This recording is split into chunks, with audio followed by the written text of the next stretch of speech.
याद कीजिए शहंशाह आजम दिले हिंदुस्तान का दरबार कैसे लगता था। आज कोरोना संक्रमण है। शहंशाह झारखंड कह रहे हैं कि पॉजिटिविटी रेट कम हो गई है। शहंशाह आजम जलालुद्दीन मोहम्मद अकबर के दरबार में 9 रत्नों का जमावड़ा रहता था। लाल किले के संगमरमर के सिंहासन पर शहंशाह अकबर विराजमान होते थे और जनता की फरियाद सुनते थे।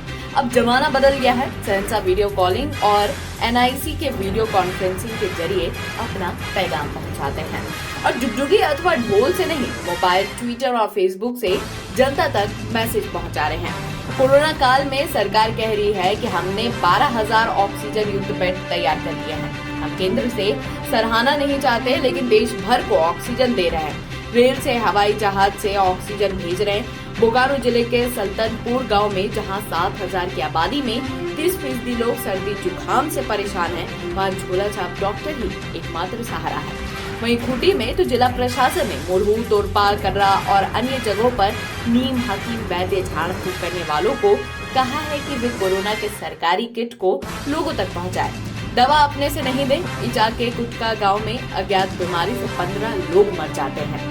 सरकार एक जनप्रतिनिधि से गांव का नाम पूछती है तो DC साहब चिकित्सकों का दल वहां भेजते हैं। यह कड़वी सच्चाई है तो सरकार वैसी खबरें भी प्रकाशित कराती है सो कॉल्ड मीडिया में कि किस कैसे गिरिडीह के आदिवासी कंद मूल खाकर भी कोरोना की मार से बचे हुए हैं। आखिर लोग करे तो करे क्या। सबसे बड़े अस्पताल रिम्स में प्रतिदिन 20 से अधिक मौतें हो रही हैं। राज्य भर में 100 के आसपास लोग मर रहे हैं। आंकड़े मिल नहीं रहे हैं, बेड नहीं मिल रहे हैं, पर कोरोना की लड़ाई जारी है। बंदिशें जारी है। ई-पास के बगैर मूवमेंट पर भी पाबंदी है।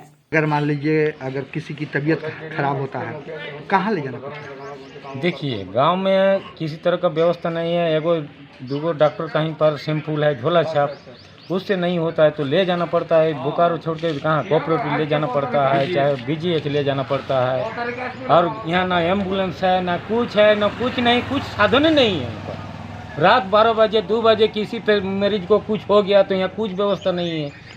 बहुत दिक्कत है गांव में। स्टार्ट कर देना चाहिए, वो भी चलाया नहीं जा रहा है, तो उसके कारण बहुत सारी समस्याएं विकट होती जा रही थी। इसी कारण हमने वैद्यों का सहारा लिया और बोला कि चूँकि आपके पास फर्स्ट रिस्पॉन्डर आप हैं, आपके पास लोग आते हैं, तो आप लोग इन ग्रामीणों को सशक्त कीजिए, दिशा दीजिए, ये बताइए कि यहाँ पे आपकी जो बेहतर उपचार है वो सदर अस्पताल या फिर DCH डेडिकेटेड कोविड हॉस्पिटल में ही हो सकता। तो उन लोगों से भी आग्रह किया गया है। इसी बाबत चूँकि कुछ लोग ग्रामीण क्षेत्रों के लिए दूर पड़ जाता है, तो हम लोगों ने क्या किया है कि 20 बेड तुरपा में oxygen bed, 20 oxygen bed Arki में और 20 ऑक्सीजन बेड हम लोग कर्रा में स्टार्ट करने जा रहे हैं। सब लोग लगे हैं, सभी लोग अपने अपने स्तर से काम कर रहे हैं। मेरा 2-3 सुझाव है, क्योंकि सभी लोग इस बारे में बता ही रहे हैं कि अभी जो दिक्कतें आती है कि सरकारी अस्पताल में जैसे ऑक्सीजन की कमी हो रही है, तो एक तो ये पहले ये भी सुझाव आप लोगों के माध्यम से भी शायद ये कार्यक्रम एक चल रहा है कि सभी सरकारी अस्पताल में हम ऑक्सीजन प्लांट लगाएं। और इसके साथ ही साथ मेरा एक और सुझाव होगा कि ऑक्सीजन प्लांट जो 50 बेड से ऊपर का अस्पताल है, प्राइवेट भी है, तो उनको भी लगाने के लिए कहा जाए ताकि किसी तरह की वहां भी दिक्कत न हो। ऑक्सीजन प्लांट की व्यवस्था दोनों ही जगह हो, प्राइवेट हो और सरकारी में भी हो। और ऑक्सीजन अभी चूंकि सिलेंडर का भी व्यवस्था हो नहीं पा रहा, मिल नहीं रहा है बहुत जगह। जैसे हम लोग भी देना चाहते हैं, डोनेट करना चाहते हैं, लेकिन अगर कोई सोर्स हो, माननीय मुख्यमंत्री जी आपके माध्यम से या चीफ सेक्रेटरी साहब हैं कहीं से भी, तो कुछ अगर ऐसा जानकारी मिले तो कुछ ऑक्सीजन सिलेंडर खरीद के भी हम लोग देंगे। क्षेत्र में चूंकि 6 विधानसभा पड़ता है और 3 जिला पड़ता है मेरा, हजारीबाग, कोडरमा और गिरिडीह। तो तीनों ही जगह में मतलब सुदूरवर्ती प्रखंड है, उस सब सुदूरवर्ती प्रखंड में काफी परेशानी होती है। अगर आप कोडरमा में ले लें तो सतगावा प्रखंड बहुत दूर में है, वहां से लोगों को कोडरमा आते आते तक में परेशानी होती है।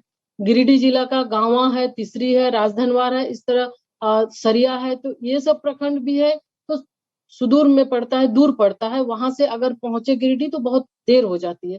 तो इसीलिए एक ये प्रयास हो कि हर सरकारी अस्पताल जो प्रखंड मुख्यालय में है, जो सुदूरवर्ती प्रखंड में है, उस सुदूरवर्ती प्रखंड में एक उस अस्पताल, वहां पर जो अस्पताल है वहां पर ऑक्सीजन की व्यवस्था, ऑक्सीजन सिलेंडर के साथ बेड की व्यवस्था हो। 5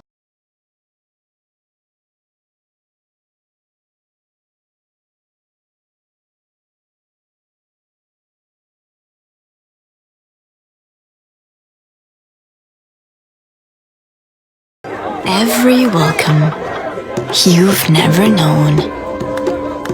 Welcome to a journey you've never imagined. Welcome to Arabia, Saudi. 2 गड्ढों वाले शौचालय के बारे में सुना है? हाँ? नहीं सुना? आइए समझाते हैं।